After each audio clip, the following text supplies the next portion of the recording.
Good morning. Welcome to Nightly Haven in the Light.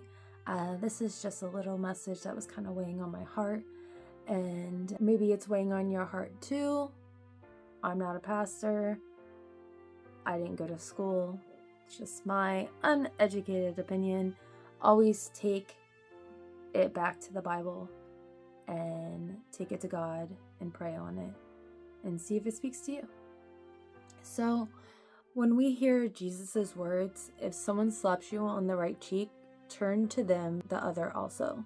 It could sound like he's telling us to simply accept whatever comes our way, to stay quiet, to let wrongs go unanswered. And in one sense, he's teaching humility. He's teaching us not to repay insult with insult, not to let our pride lead us into revenge. But if we look at the whole picture of Jesus' life, we also see another side.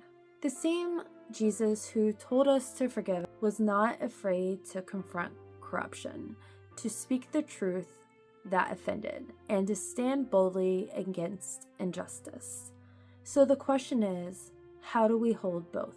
Matthew 5:39 says, "But I tell you, do not resist an evil person. If anyone slaps you on the right cheek, turn to them the other also." This is not about letting someone abuse you or letting tyrants rule unchecked. In the Jewish culture of that day, a slap on the cheek was an insult, not an assault.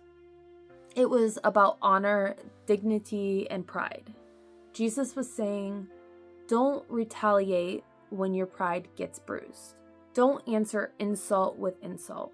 Don't lower yourself to revenge. But notice this is about a personal offense, not about staying silent while others are being crushed.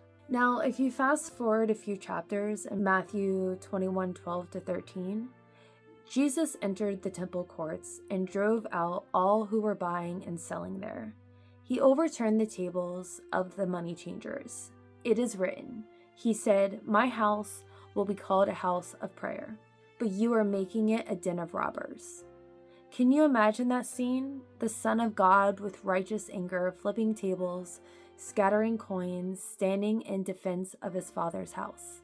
If Jesus was all about quiet compliance, he wouldn't have made a whip out of courts. He wouldn't have confronted the corruption, but he did. Because when injustice rises up, silence is not holiness, it's compromise. In John 8:32, "Then you will know the truth, and the truth will set you free." But let's be honest, before the truth sets you free, it usually makes you mad. That's why Paul said in Galatians 4:16, "Have I now become your enemy by telling you the truth?" Jesus wasn't crucified because he was too nice. He was crucified because he spoke the truth that exposed lies, because he confronted hypocrisy, because he stood against the system that exploited the weak. And if we're truly following him, we're going to offend some people too. Ephesians 6:13 says, "Put on the full armor of God, so that when the day of evil comes, you may be able to stand your ground." Armor is not for hiding. Armor is for battle. Paul doubles down in 1 Corinthians 16:13. Be on your guard. Stand firm in the faith. Be courageous. Be strong. Christians aren't called to be doormats. We're called to be watchmen, warriors, and defenders of the truth.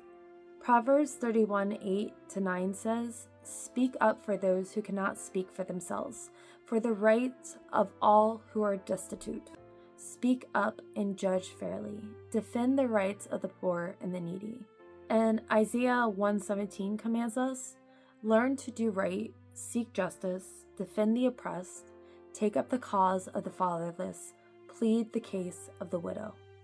Silence in the face of oppression is not godly, it's disobedience. Micah 6:8 brings it home.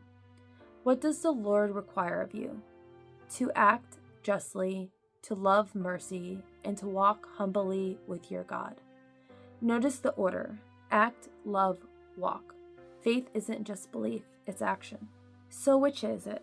Turn the cheek or flip the tables? It's both. Here's the balance. For personal insults, we forgive. For personal grudges, we let go. But when it comes to protecting truth, defending the innocent, standing against injustice, we rise up. Jesus carried his cross in meekness, but he also confronted oppression in boldness, and he calls us to do both.